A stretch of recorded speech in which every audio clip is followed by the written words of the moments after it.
이제 말씀을 우리 생각해 봅시다.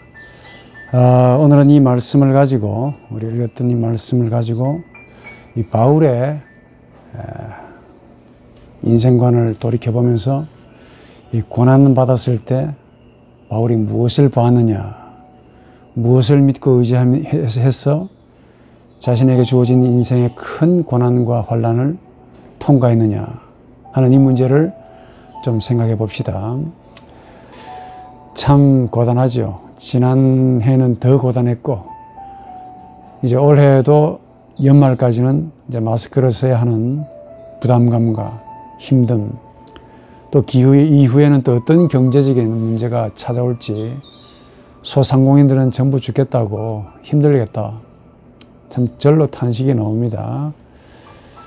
자, 이런 크고 작은 모든 일들이 작년에도 있었고 올해도 있었고, 또 바이러스가 끝나면 사라지느냐? 아닙니다. 또 새로운 형태의 고난과 고통이 우리에게 다가옵니다. 문제는 이 고통과 고난에 대해서 우리가 받아낼 만한 아주 강력한 면역성을 가져야 되는데 말씀밖에 없다고 봅니다. 이 말씀 속에 주어지는 하나님의 그 따뜻한 능력과 또 성령께서 함께 하시는 그 은혜를 덧입어서 이 힘들고 괴로운 참 고통이 많은 이 한 세상에서 믿음을 잃지 않고 살아가야 되겠죠. 좋은 일도 많고 기쁜 일도 참 넘치기를 제 개인적으로 여러분들에게 참 바라고 싶습니다. 진심으로 바라고 싶지만은 참 마음은 원이지만은 행복한 일보다는 별로 좋지 않은 일들도 많이 올 것이고, 또 이런 불행과 고통은 우리 의지와 전혀 무관하게 다가옵니다. 그래서 고통 가운데 이 바울처럼, 바울이 말씀하신 바 감사하는 어떤 방법을 깨달아야 되는 거 아닌가 하는 생각을 합니다. 우리 예수처럼 바울처럼 쉬운 일이 아니죠.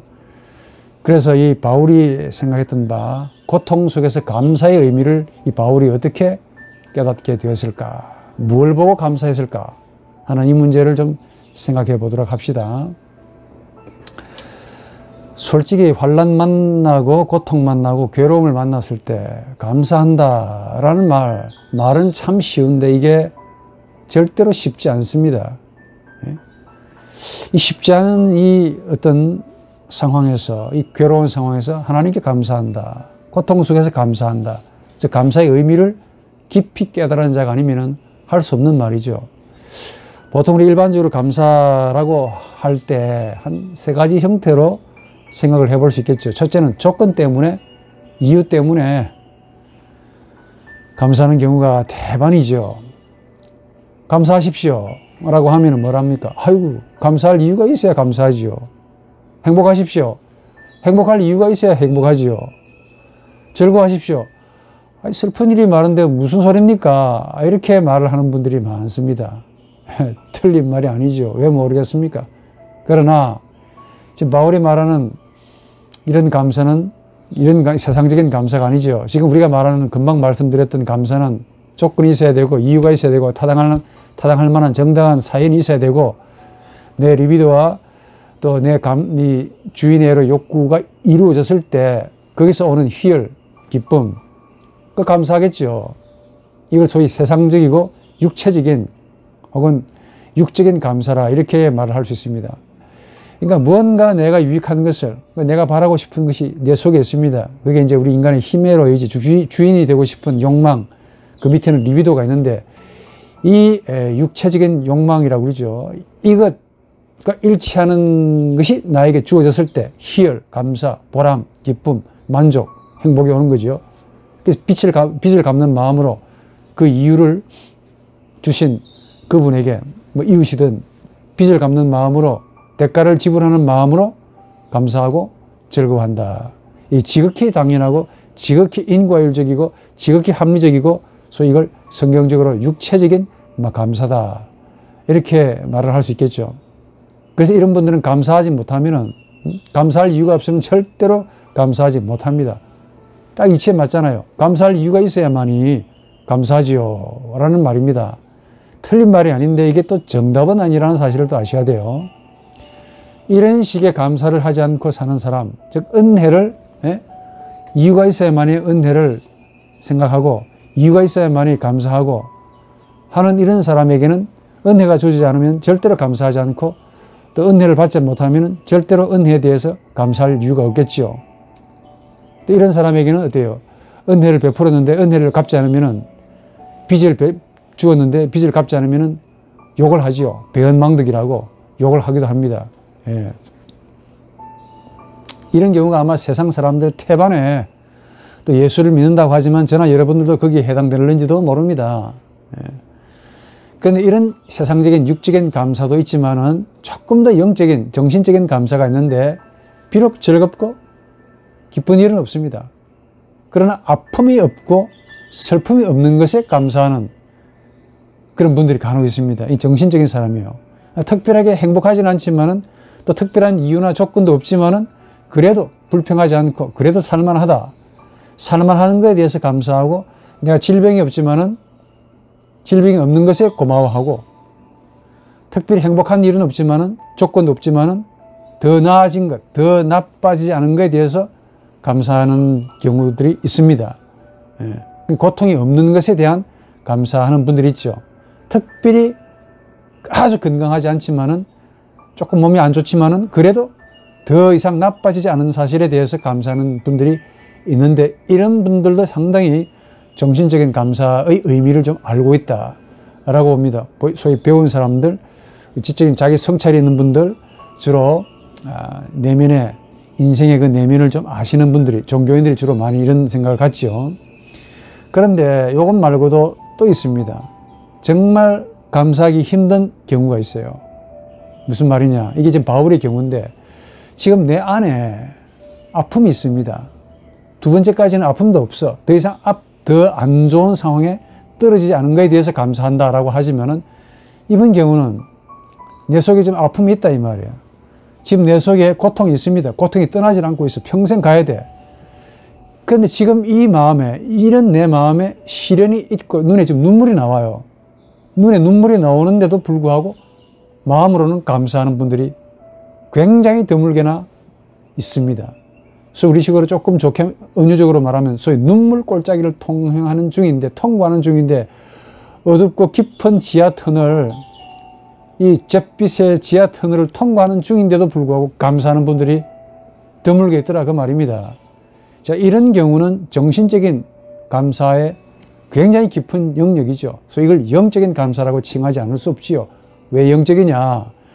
영적인 사람이 아니면은 도무지 영적인 비밀을 깨달은 사람이 아니면은 도무지 할 수 없는 이 영혼의 반응이기 때문에 그렇습니다.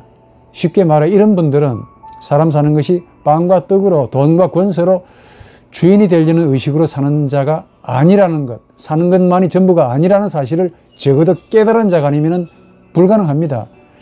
육체로 사는 것만이 삶의 전부가 아니다라는 사실을 발견하고 깨달은 자만이 할 수가 있기 때문에 그렇습니다. 아픈데 어떻게 고마워할 수 있겠느냐라고 또 다른 분들이 세상 사람들은 그렇게 묻습니다. 당신 괴롭지 않냐? 힘든데 어떻게 웃음이 나오냐? 위선적이지 않냐? 라고까지 말을 합니다. 저분들이 볼 때는, 세상 사람들이 볼 때는, 조건 때문에 감사하는 분들이 볼 때는 위선적으로 보일 겁니다. 그러나 이런 사람들의 내면을 어떻게 이해하겠습니까? 그냥 웃어주시기 바랍니다. 고통스러운데 어떻게 감사할 수 있겠느냐라고 되묻습니다.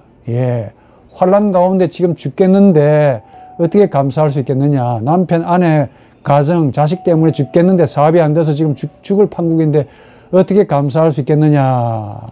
예, 바로 그 조건 때문에 감사하고 즐거워하는 세상 사람들은 당연히 그렇게 비웃습니다. 어쩌면은 이 말씀을 드리는 저도 그렇고 여러분들도 그렇고 뭐 제가 세 가지 이야기했지만 첫 번째 아니면 두 번째에 가장 많이 해당된다고 봅니다. 감사하려고 하니까 감사하고 싶은 마음이 없는 것도 아닙니다. 하려고 하니까 이유가 있어야 되지 않겠습니까? 조건이 있어야 되지 않겠습니까? 상태나 타당할 만한 어떤 적법한 근거가 있어야 감사하지 않겠습니까? 이유가 없는데 또 더 이상 슬픔 당하지 않은 것 감사하는 경우도 간혹 있다고 이야기했죠. 아마 이런 경우에 우리가 대체로 여기에 해당되는 거 아닐까. 그런데 한 번 더 이 감사의 깊이가 이 정도로 끝나는 것이 아니라는 사실을 아셔야 됩니다. 다시 말해 감사할 이유가 없는데 조건이 없습니다. 더더구나 환란이 지금 몸과 마음을 아주 고단하게 하고 회파시키고 힘들게 하고 있다 그 말입니다. 그런데도 내 영혼은 감사하는 찬송이 나오고 기뻐한다 그 말입니다. 예. 이게 영이 육을 완전히 지배하는 경우가 아니면 불가능하겠지요. 이렇게 말하면 여러분들이 또 진짜 그렇게 사신 분이 있습니까? 뭐 증거가 있습니까? 라고 이제 묻고 싶은 그런 얼굴이신데, 예. 그런 분이 예수를 우리 제외하고 나서라도 사람 가운데 있습니다. 바울이 바로 그런 분이다. 적어도 우리 예수까지는 가지 맙시다. 예. 바울이 바로 그런 사람입니다. 신도 아닌 이분이 그런 삶을 살았다 그 말이죠.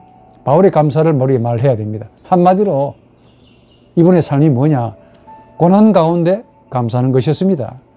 고난 다 받고 감사하는 것이 아니고, 고난을 앞에 두고 감사하는 것이 아니고, 고난 가운데, 한가운데, 고난 가운데 감사한다 이겁니다. 이 바울에게 있어서 감사의 뿌리가 뭐냐? 즐거운 일이 있어서 감사가 아닙니다. 기쁜 일이 있어서 좋네가 아니라 고난과 눈물 가운데서 감사하다. 이게 이제 대단한 것이죠. 다 아시겠지만은 고난과 바울은 떼놓을 수 없는 동전의 앞면과 뒷면이죠. 고난 많이 당한 사람 가운데 한 사람 넘버원 바울입니다. 그것도 예수 복음 때문에 자신의 생애 전체가 과거에 기독교인을 죽인 대가 이상으로 시련이고 아픔이고 고달픈 사람이었습니다. 이런 분이 오늘 18절에 우리가 낙심하지 아니한다라고 말하죠. 그러면서 지금 받는 고난은 가벼운 것이래요. 우리는 조금만 바울이 볼 땐 참 가벼운 건데 우리에게는 굉장히 무겁죠. 아픈 사람은 자신이 세상에서 제일 아프다고 그렇게 여깁니다. 지금 받는 고난은 바울에 의하면 가벼운 거래요. 그리고 장차 크고 영원한 영광을 이루기 위함이다 라고 말합니다. 이런 바울을 생각하면 고난과 눈물, 이 바울과 고난, 바울과 눈물, 이거 떼놓을 수 없는 거 아니냐. 특히 고린도후서 11장은 이분이 어떤 고통을 겪었는지 부분적으로 설명해 놓고 있지 않습니까? 그런데 이런 분이 하시는 말이 뭐냐? 고통당할 때 주님의 위로가 함께 주어진다는 겁니다. 영적인 사람이 아니면 도무지 불가능하냐, 이런 말 할 수가 없어요. 그 많은 고통을 겪고 있는데 그와 똑같은 양의, 그 많은 양의 고통, 똑같은 양의 위로가 있었다는 그 말입니다. 그 많은 환란이 있었는데 그와 똑같은 양의 은혜가 있었다 하는 그 말이죠. 그 많은 통증이 있었는데 그 많은 통증의 양과 비례해서 소망이 있었다. 많은 힘듦이 찾아왔지만 그와 똑같은 양의 영광이 있었다. 주어졌다는 겁니다. 그럼 바울에게 뭐 은혜, 영광, 소망이 뭐 주어졌네요 라고 이제 그렇게 여기시겠는데, 조금 더 자세히 들여다보면 그런 게 아닙니다. 오해하지 말 것은, 지금 바울이 고통을 겪을 때 그분에게 어떤 위로가 주어졌다라고 했는데, 여기 구체적인 위로가 어떤 위로인지 실제로 어떤 손에 쥘 만한 그런 구체적인 위로를 받았다라는 것을 의미하지 않습니다. 환란을 많이 겪었을 때 바울에게 실제로 그 환란을 벗어날 만한 구체적인 어떤 조건이나 상태, 어떤 이유, 근거가 있었다는 것이 아니라 그 말입니다. 자신에게 고통이 주어졌는데 실제로 그 고통을 피할 길이 주어졌다는 것을 바울이 알고 감사했다는 말이 아니라 그 말이죠. 고통 속에서 위로를 받았다고 하니까 차칫 아이고 그래도 위로를 받았네, 아닙니다. 고통이 사라질 만한 어떤 좋은 일이라고 하는 하늘에서 뚝 떨어져 가지고 이분이 감사한다가 아니다는 말입니다. 그럼 뭐냐? 뭐 때문에 감사하냐? 묻겠지요. 그 고통을 신앙으로 극복했다는 사실을 강조하는 말입니다, 바울이. 바울은 고통을 하나님의 위로로 극복하였고, 환란을 신앙으로 감당했고, 고난을 믿음으로 짊어졌고, 자신에게 주어진 그 아픔을 소망으로 인내했다는 표현입니다. 한마디로 고통을, 고난을 신앙으로 이겨나갔다는 말이죠. 한 번 더, 배고픔이 주어졌는데 빵으로 해결했다는 말이 아닙니다. 신앙으로 인내했다, 감당했다라는 뜻입니다. 병이 왔는데 병이 나아서 감사하다, 위로를 받았다라는 것이 아니라 자신이 지금 병으로, 아픔으로 겪고 있습니다. 그 고통을 오로지 신앙으로 감내하고 이겨나가고 있다는 사실에 하나님께 감사한다, 이거지요. 배고픔이라는 고통이 오면은 이 고통을 이길 수 있는 길들은 조건 때문에 감사하는 사람들은 이렇게 말합니다. 빵과 떡이지요 라고 말합니다. 틀린 말 아닙니다. 맞아요. 가난이라고 하는 엄청난 긴 기간에 시련이 오면은 돈과 재물 있어야만이 해법이 되지 않습니까? 라고 저분들은 그렇게 말한다, 그 말입니다. 틀린 말이 아닙니다. 그게 인과율의 법칙에 사는, 육으로 사는 인생들의 가치관이기 때문에 그래요. 틀린 말은 아닌데, 그러나 영적으로는 정답이 아니라고 한 번 더 말씀을 드립니다. 병이 왔는데, 환란이 왔는데 어떻게 감사하냐? 의사가 있어야 되고 병원이 있어야 되고 약이 건강의 회복만이 유일한 은혜가 아닙니까? 라고 저 양반들은 그렇게 물을 거라고 바울의 대답은 웃습니다. 바울에겐 빵이 아니고 신앙이었습니다. 의사, 약이 아니고 믿음이었습니다. 아픔이 왔을 때 아픔을 이기는 길은 모두가 약이라고, 백신이 나오고 치료제가 나와야 된다고 믿는데 바울에게는 웃습니다.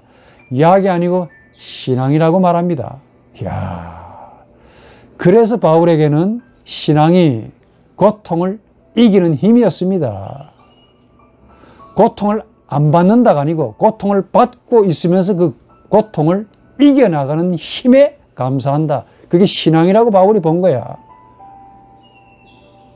바울에게 한번 물어보시죠. 예수 잘 믿으면 고통이 없어야 되는 거 아닙니까? 라고 물으면 바울이 웃습니다. 참 신기하다 그 말이야. 아픔과 고통이 왔는데 어떻게 신앙 하나로만 가지고 이걸 참고 이겨나갈 수가 있을까? 그래서 바울의 신앙을 생각해 봐야 되겠지요. 예. 이 바울의 신앙이란 우리 다 아는 대로 하나님을 믿는 신앙입니다. 틀린 말이야. 너무 간단한 말이야. 하나님을 믿는 신앙입니다. 저도 그렇지요. 여러분도 그렇고. 그런데 하나님을 믿는 신앙이란 뭐냐? 이렇게 또 질문을 던지면 이 흥미로운 답이 나와요. 질문을 안 던져서 그렇지. 바울에게서 기독교 신앙이란 세상을 향한 영적인 해석이라는 점입니다. 이게 설교의 포인트입니다. 뭐라고요? 세상을 향한 영적인 해석. 이게 바울에게 있어서 신앙이다. 어디를 향한 해석이요? 세상을 향한 누구의 해석? 나 자신의, 고난받고 있는 나 자신의 무엇의 영적인, 인격적인 해석이다라는 것이 바울의 신앙이라는 말입니다. 무슨 말이냐? 어떤 문제에 대해서 세상적으로 해석하는 것이 아니라, 육적으로 해석하는 것이 아니라 영적으로 해석한다는 그 말입니다. 이 영적인 해석이 바울에게서 아주 강하게 나타납니다. 고통에 대한 이 바울의 해석이 영적인 해석이고 그러합니다. 신앙이 있다고 해서 한 번 더 육체적인 통증 자체가 사라진다는 것이 아닙니다. 신앙이 있으면 배고픔을 느끼지 않는 자가 아니지요. 똑같이 세상 사람들과 똑같이 고통과 아픔과 괴로움과 고난을 느낍니다. 그런데 그 통증, 고난을 영적으로 해석해서 인내하는 것을 의미합니다. 어떤 사람은 이렇게 말해요. 신앙이 있는데 육체의 통증 자체가 사라진다라고 그렇게 환각도 아니고 그렇게 간혹 믿는 분들이 있어요. 드물게나마. 그러나 바울은 그 통증이 사라지기를 믿는 것이 아닙니다. 오히려 그 통증을 영적으로 해석해서 그걸 짊어지려고 했다는 겁니다. 예수처럼 자기 십자가의 고통과 죽음과 아픔을 짊어지려고 했다는 겁니다. 바울이. 하나님이 바울을 얼마나 사랑하심에도 불구하고 바울에게 그 짐을 한 번도 들어준 적이 없어요. 경감시켜 준 적이 없다 하니까. 그래서 고스란히 예수처럼 바울도 자신에게 주어진 인생에 본인이 겪어야 할 그 십자가의 짐을 던지는 것이 아니고 그대로 짊어지면서 세상을 향해서 나 이렇게 산다라고 해석을 하고 그 해석을 복음으로 증거했다는 겁니다. 우리 인생에서 무수하게 다가오는 이 고통, 아픔을 영적으로만 해석한다면 그 사람은 참 기독교 신앙을 제대로 가지고 있다라고 제가 말씀을 드리고 싶습니다. 예수의 경우도 마찬가지예요. 억울하게 고통당해서 죽었습니다. 죽어가고 있습니다. 잘 알고 있겠죠. 죄 없는 자신 핍박하고 죽이는데 죄 없다라고 만인들에게 왜 말씀하고 싶지 않았겠습니까? 예? 근데 그걸 하나님의 뜻으로 믿고 아무 말씀 변명 여지 없이 그대로 죽어 주었습니까? 죽었습니다. 바로 하나님이 변명하거나 이유를 되기를 원치 아니하신다는 사실을 예수가 너무 잘 알고 계셨기 때문이죠. 하나님이 내 아버지라고 예수가 고백하셨듯이 하나님이 예수께 원하신 것은 그분이 죄인처럼 죄인과 같이 고통하면서 죽는 것이라는 사실을 예수가 아셨기 때문에 변명 한마디 하지 아니하고 제자가 은삼십에 자신을 팔아 넘겼어도 원망하지 아니하고 그걸 자신의 무죄함을 죄 없음을 한 번도 남에게 말하지 아니하고 변호하지 아니하고 죄인이 되어서 죽으셨다 그 말입니다. 이게 우리 기독교야. 피의 가르침입니다. 자신에게 주어진 고통을 육적인 판단에 따라 맡기지 아니하고 왜냐 우리 육신의 판단들이 너무 이기적이고 힘의 의지가 있고 권세, 권력의 의지가 있고 주인이 되고 싶은 욕망, 그 밑바닥에는 생명의 충동이라는 이 먹는 문제, 마시는 문제, 성의 문제가라는 충동이 왕성하게 활성화되거든요. 예수는 우리 인간의 마음속에 무엇이 들어앉아 있는가를 너무 잘 아시기 때문에 이런 육신의 요구에 따라 행하지 아니하고 오로지 성령에 따라서 성령의 인도하심에 따라서 본인이 하나님이시면서 불구하고 우리에게 이렇게 살아야 한다는 사실을 십자가의 죽음으로 우리에게 메시지를 전하고 있지 않습니까?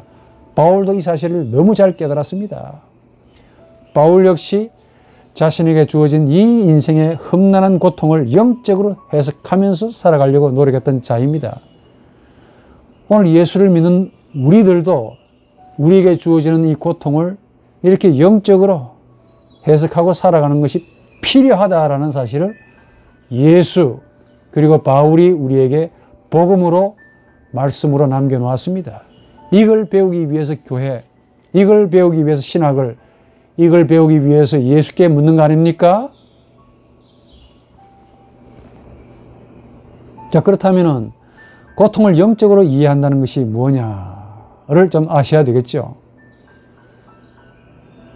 고통이란 원래 처음부터 고통이 아닙니다. 아픔에서 출발해요. 그러니까 아픔과 고통은 좀 구분돼야 됩니다. 아픔에서 출발하는데 아픔이란 뭐냐? 구체적인 통증을 뜻합니다. 그러니까 우리 몸과 영혼이 아주 구체적인 통증을 딱 느낍니다. 마음이 아프죠? 몸도 아픕니다. 몸이 아프죠? 마음도 아픕니다. 그걸 통증이라 그래요. 아주 구체적인 통증입니다. 어떤 이유 때문에 통증을 느낍니다. 그런데 이런 몸과 마음의 구체적인 통증을 우리 인간의 나라는 존재, 나가 있다고 그랬습니다. 이 나가 하나님의 형상인데 이게 곡해가 돼서 죄를 짓고 난 다음에 항상 부정적으로 해석을 합니다. 이 인간의 나가 구체적으로 몸과 영혼이 당하는 그 통증을 부정적으로 혹은 다르게 말하면 육적으로 조금 다르게 말하면 세상적으로 이렇게 해석을 하게 되면 그 통증이 어떻게 변하느냐, 구체적인 몸과 마음에 주어진 그 통증이 어떻게 변하느냐, 정신적인 아픔, 정신적인 통증이 되는데 그 정신적으로 해석이 된 추상적인 형이상학적인 이 아픔을 가리켜 고통이라고 부릅니다. 상상사항은 져서 영적인 존재로 인간학을 좀 보시면 좋겠고요. 그러니까 무슨 말이냐, 구체적으로 주어지는 아픔인데 그냥 아픔이야. 통증이야. 몸과 마음이 아픈 거야. 그런데 우리 영혼에 있는 나가 부정적으로 해석합니다. 긍정적으로 해석해 주면 좋은데 항상 100% 부정적으로 해석해. 아프니까 싫다 이거야. 부정적으로 해석하면서 그 아픔이 이제는 이 부정적인 해석으로 인해서 고통의 통증의 수준을 넘어서 가지고 정신적인 고통, 환란의 수준으로 변질된 겁니다. 추상화되어 버린 거야. 사변화되었다 그 말입니다. 한 번 더 말씀을 드리면 정리해 드리면은 고통은 바로 통증에 대한 일반적인 통증에 대한 정신적인 해석이라는 말입니다. 정신적인 해석이야. 통증은 그냥 몸이 아픈 겁니다. 마음이 아픈 거야. 근데 이걸 형이상학적으로 철학하신 분도 아닌데 형이상학적으로 추상적으로 사변적으로 정확하게 말하면 정신적으로 이렇게 해석을 해서 그것도 부정적으로 해석한 결과가 뭐냐? 고통이라고 말이에요. 뭐 대단한 것처럼. 여러분 이해를 돕기 위해서 바늘에 한번 찔렀습니다. 한번 찔려봤는데 되게 아프더라고요. 진짜 아프대. 교수님 그 바늘이 왜 찔립니까? 라고 이제 묻는 얼굴인데 묻지 마세요. 그냥 찔렸습니다. 아프더라고. 그런데 이 통증을 놓고 그냥 아프다. 돌아서 잊어버리면 또 나아요. 그런데 되게 아프네. 내가 왜 이 통증을 겪을까? 에? 내가 왜 아파야 될까? 죄도 없는데 어떻게 말하면 운도 없구나. 재수 안 붙었구나. 뭐 이렇게 말합니다. 어떤 분은. 이것 때문에 죽을지 모르겠네. 세균이 들어가서 어떻게 아이고 신이 나에게 벌을 내렸구나. 신이 나를 버렸구나. 내가 저주를 받아서 그렇지. 내가 악을 행해서 그렇지. 별별 온갖 생각을 부풀어 거품을 만들어내고 공허 허무한 많은 사변적인 추상적인 생각을 많이 갖더라 그 말입니다. 그 바늘에 찔려서 되게 아픈 사건 이거 가지고 이제 이렇게 되면은 이 통증이 그냥 통증이 아니죠. 신경계를 타고 오르는 건 통증은 그 자체로 끝나는 것이 아니고 육체적인 문제를 넘어서서 소위 정신적인 아픔, 즉 고통이 된다 그 말입니다. 낫지도 않아요. 결국 고통은 뭐냐?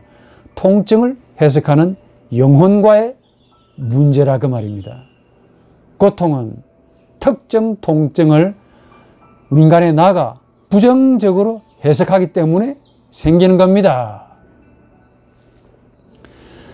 사소하게 바늘에 찔려서 거기서 시작해가지고 나중에는 내가 왜 이런 일을 당했냐, 손가락이 썩네, 무슨 죄 때문에, 부모 잘못 만나서, 남편 때문에, 아내 때문에, 저놈 때문에, 저 양반 때문에, 의사 때문에 교회 봉사 안 한다고 새벽기도 안 나가서요. 아이고 그래가지고 퉁퉁 부어가지고 그냥 몸이 아플 뿐인데 이 통증을 정신이 정확하게 우리 인간의 나가 부정적으로 해석을 해서 반드시 100%입니다. 부정적으로 해석해서 이 통증은 그냥 육체의 통증을 넘어서서 이제는 정신이 아픈 문제로 넘어갑니다. 이 비약이라고 그래요. 이렇게 되면 이게 고통이 된다고 말입니다. 자, 그렇다면 만약에 이런 과정을 아신다면 만약에 어떤 통증, 어떤 아픈 거죠. 이걸 긍정적으로 해석한다면 긍정적으로 해석이 된다면 어떻게 될까? 한 번 더. 지금 아파요. 되게 아픕니다. 몸과 마음이 아프다고. 그런데 저주를 받아서 내가 이렇게 헤어나지 못하고 힘들구나 라고 해석하지 않고 하나님이 나에게 복을 주시려고 아픔을 주셨구나. 이 아픔 때문에 하나님께 더욱더 가까이 하나님이여 감사합니다. 의미 있구나. 몸과 마음은 되게 아프지만은 그래도 뭔가 내 안에 하나님의 인내하심과 나를 향한 하나님의 긍휼하심의 눈길이 있구나. 이렇게 해석해서 그 통증을 해석해버리면 고통이 되겠습니까? 안 되겠습니까? 아니겠지요. 특정 통증을, 아픔을 부정적으로 해석하기 때문에 고통이 생긴다면 긍정적으로 하나님과의 관계에서 해석하면 해석이 달라진다 그 말입니다. 그러니까 우리가 통증을 하나님과의 영적인 관계에서 해석하게 되면 고통이 아닐 수가 있다 그 말이죠. 이런 예를 여러분들이 뭐 더 잘 아실 거라고 보는데 실제로 저에게 있었던 이야기인데 제가 아는 분입니다. 우리 일상적인 삶에서도 간혹 나타나는 경우가 있습니다. 이분은 술만 드시면 아내와 자식한테 폭력을 행사합니다. 제가 한 2, 3년 살면서 그분의 정말 얼마나 한심한지 나이도 드실 만큼 드셨는데 어찌 그래 한심한지. 이 양반은 얼마나 술에 민감한지 막걸리만 먹어도 취해요.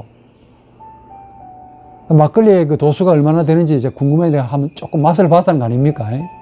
별로 세지도 않더라고. 근데 이분은 어떻게 예민한지 막걸리만 먹어도 취해. 먹고 나면 아내와 자식 그 아들, 딸을 때립니다. 그 얼마나 힘들었는지 부인이 찾아와서 저에게 상담을 구합니다. 목사님 어찌하면 좋겠습니까? 그 내가 이야기를 들어보니까 정말 화가 나더라고. 뭐 상세한 이야기 못 밝힙니다만 지금 어떻게 사시는지 궁금해요. 내가 오히려 내가 화가 나서 이혼하십시오. 평생 어떻게 살겠습니까? 저런 양반 병원에 치료를 받았답니다. 효과 없어요. 병원에 넣어도 별로 효과 없으니까 남은 우리 그 부인의 이 가족과 또 살아야 되지 않겠습니까? 어떻습니까? 했더니 아이고 이 부인이 또 얼마나 착한지. 아닙니다 목사님. 제 양반 술을 먹지 않으면 그렇게 또 순하고 착한지 모릅니다. 목사님 모르시잖아요. 아이한테 얼마나 잘하고 목사님 몰라서 저한테 이렇게 이혼하시라고 말합니까? 저보고 또 뭐라 하시더라니까. 그래요. 그러면 이혼하지 마시고 잘 사십시오. 견뎌내시고 사십시오. 이야기 듣고 보니 그 부인의 신앙이 보통 신앙이 아니었다 그 말입니다. 내가 볼 때, 목회자인 내가 볼 때도 고통을 주는 분이 있는데 이렇게 그분을 사랑하는 사람이 볼 때는 그게 고통이 아닐 수 있겠다는 생각을 가졌습니다. 내가 볼 때 고통이야. 근데 남편을 사랑하는 그 부인의 마음은 고통이 아니었다는 겁니다. 아주 나쁜 사람이야, 내가 볼 때. 그런데 그 사람을 사랑하는 사람에게는 반드시 고통을 주는 사람이라고 느끼지 않는다는 겁니다. 그래서 그분은 매를 맞으면서도 견디고 사는 거 아닌가 하는 해석을 해보았습니다. 무슨 말을 드리고 싶으냐. 빵이 다 행복을 줍디까? 주인이 되면 다 만족이 됩니까? 오너가 되면 다 행복하시냐고. 높은 분이 되시면 다 만족합니까? 영원히? 아닐걸요. 새로운 고통이 옵니다.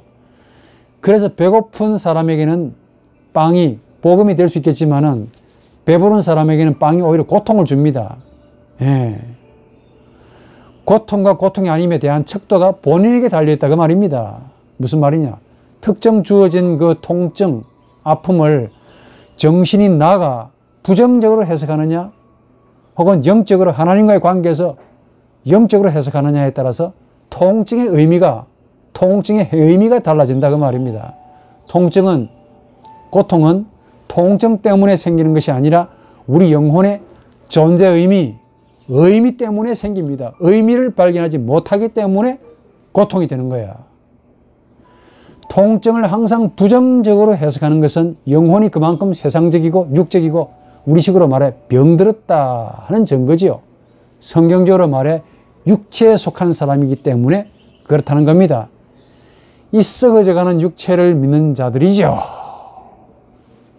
육체의 원리 따라. 그 육체의 원리가 뭔 줄 아십니까? 인과 율이야.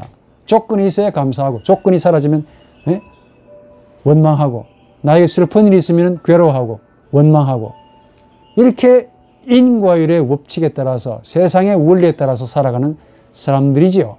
한 번 더 육체의 원리가 뭡니까? 육체가 좋아하는 게 뭐죠? 고통을 좋아합니까? 유쾌함을 더 좋아하지요. 슬픔을 좋아합니까? 기쁨을 더 좋아하지요. 괴로움을 더 좋아합니까? 즐거움을 훨씬 더 선호하지요. 아픔을 좋아합니까? 아니죠. 편안함을 더 좋아합니다. 뭐가? 우리 육체가. 쉽게 말하면 육체가 아니고 우리 육체를 지배하는 우리의 그 주인의 의지, 리비도, 힘과 권세로의 욕망이 바로 그렇다고 말입니다. 우리의 의식, 그리고 의식 밑바닥에 주인이 되고 싶은 욕구, 그리고 그 밑바닥에는 리비도. 이런 먹고 마시는 문제의 충동들이 이걸 더 선호하기 때문에 그렇다고 말입니다. 그래서 가난 싫어해요. 부유함을 더 좋아합니다. 불편함 싫어합니다. 안락함을 더 좋아하는 영혼이 되는 거야. 그래서 통증이 오면 참지를 못합니다. 통증을 원수로 여깁니다. 통증은 자신에게는 오지 않아야 한다라고 그렇게 믿는 것 같습니다. 그러니까 이런 육체의 원리를 믿는 사람들은 아픔을 전혀 무의미한 것으로 해석을 합니다. 아픔이 무슨 의미가 있습니까? 라고 묻네.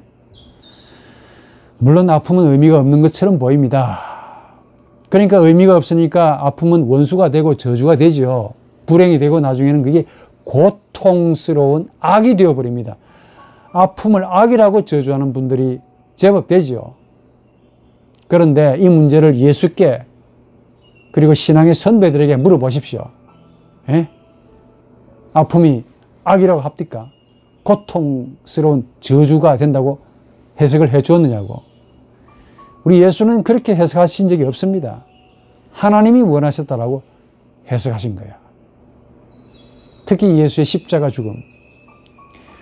내가 왜 이 아픔을 겪어야 하는지는 지금은 내가 정확하게 모릅니다. 그 의미를 발견하지 못할 수 있습니다.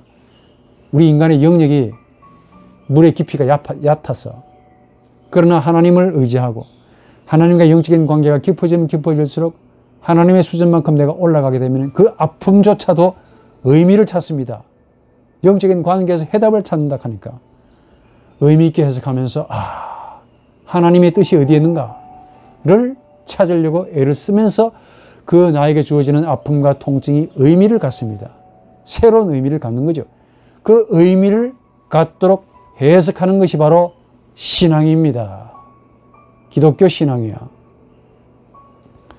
기독교 신앙은 아픔을 부정적으로 혹은 운명적으로 육체대로 육체의 원리에 따라 해석하는 것이 아니라 오로지 그 안에서 하나님의 뜻이 무엇인가? 나를 향하신 하나님의 긍휼하심이 무엇인가? 하나님의 뜻을 찾으려고 해석하는 겁니다. 이게 바로 신앙이죠. 그래서 신앙은 바로 영적인 해석이라는 겁니다. 영적인 해석이란 하나님을 나의 당신으로, 나의 너로 인격적으로 만나면서 이루어지는 정신의 해석이라는 겁니다. 이런 영적인 해석이 있어야 바울처럼 날마다 후패하는 그 사람을 이겨나갈 수 있지 않겠습니까? 뭐라고 말합니까? 날마다 후패하는, 썩어져가는 그 사람을 날로 새로운 마음을 주시기 위함이다. 16절에 날로 새로운 마음을 주시기 위함이다. 육체는 날마다 썩고 후패해져 가는데 반대로 이 영혼은 날마다 거기에 비례해서 새로운 마음이 된다, 영혼이 된다는 말이죠. 영적인 해석이 있어야 지금 우리가 받는 많은 고통과 아픔, 통증을 하나님의 은혜로 해석할 수 있습니다. 지극히 크고 영원한 영광의 중한 것으로 이 영광의 중한 것을 이루기 위함으로 바울처럼 해석할 수가 있다는 말이죠. 17절에 영적인 해석이 있어야 지금에 보이는 것은 잠깐이고 보이지 않는 것이 영원하다. 보이는 현상 뒤편에 있는 하나님의 영원하심을 본다 그 말입니다. 느낀다 그 말이죠. 이게 영감이라고 불러요. 이 영감을 느끼는 사람이 바로 성도입니다. 예수를 구주로 믿는 사람이야. 그래서 성도는 아픔과 고통을 영적인 해석으로 짊어지는, 이기는 사람들입니다. 자신의 십자가를 씩씩하게 짊어지고 주님이 걸어가셨던 그 십자가의 고난의 길을 당당하게 타협하지 않고 걸어가는 자지요. 즉 현재 속에서 영원을 보는 사람들입니다. 지금 당면하는 현재 속에서 영원을 보시는 분이 있으십니까? 네. 지금 현실을 살고 있지만은, 아픔 속에 있는 현실을 살고 있지만은 하나님의 나라를 그리면서 지금은 아픔을 겪고 있지만은 그 속에서 하나님의 뜻이 눈에 선명하게 보입니다.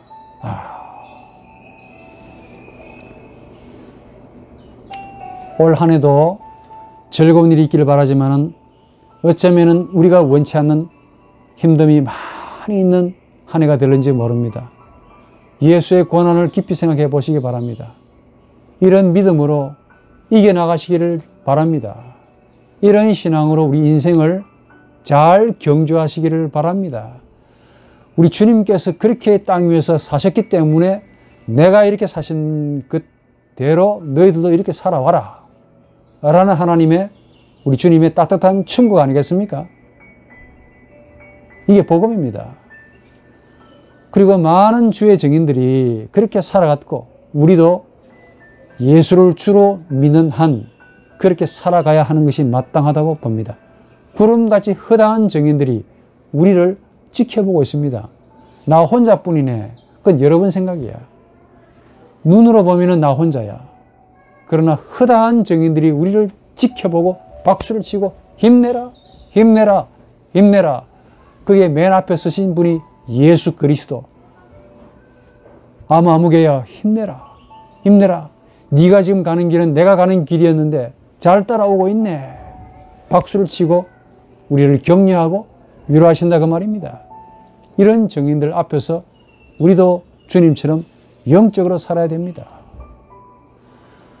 눈만 뜨면 어떻게 살 것인가, 정말 하루를 어떻게 살 것인가 하는 이 환난과 괴로움이 많은 땅이죠. 정말 성도들은 눈물의 골짜기를 통과하는 사람들이 많습니다.